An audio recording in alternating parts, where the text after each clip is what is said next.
Welcome back to Jet's Garage. Go ahead and show y'all where we're at on this. I went ahead and got the wall done out for the reverse flow plate. I also see I got a hole cut in the bottom of the smoking chamber for the pipe to run out. And you can also see we got another hole here. This is going to be welded up. That pipe will actually come up through here. Actually, let me go ahead and show y'all what we got. This is the pipe we're going to use. See, it's threaded on one end for the ball valve to thread onto. So what I'm going to do, it'll go through here, reverse flow plate, go through the bottom of the smoking chamber like so. Then you'll have just the threads hanging out at the bottom. I don't want it too long, getting in folks' way. So I think I cut it about there. And then inside here, we'll go ahead and weld that up. I want to make sure it's squared off and straight before we weld it. That way the pipe's not hanging crooked and the ball valve's not crooked at the bottom. Alright, let's go ahead and see what we can do. I've already marked the pipe out where I want to cut it. Take you over here to the Evolution chop saw. Man, this chop saw is awesome. It's one of my favorite tools. I don't get to use it as much because frankly, I don't really need it.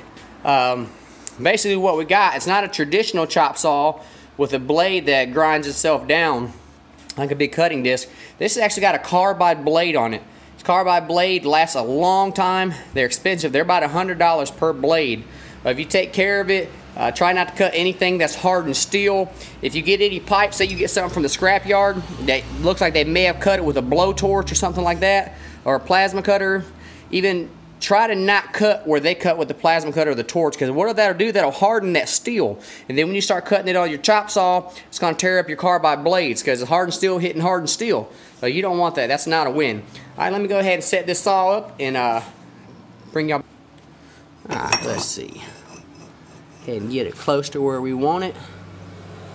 That ought to be good. Light it up, lock her down, tighten her down in there good. Make sure she don't go nowhere.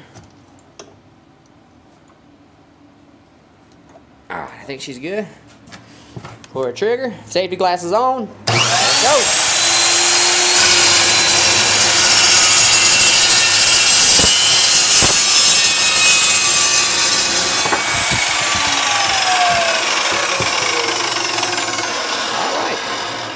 Alright, she's cut off. Go ahead and back her out here. Get her pipe. Nice clean cut. A couple little burrs, nothing I'm going to worry about. We'll clean that up before we weld it out. Alright, we'll go ahead and pull this plate out, show y'all a better idea of what we're working with here. Alright, see, I got the wall welded on. I ran a bead all the way down for one pass. To be honest with you, it's a little bit cold. I don't know how good y'all can see that. I got so much glare in here from the sun.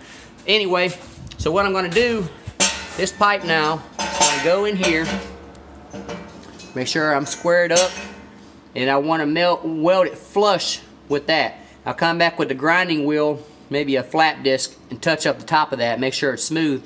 That way any grease or drippings like that can easily run into this drip pan instead of just sitting on top of it. Alright, let me go ahead and get that done and I'll get back with y'all.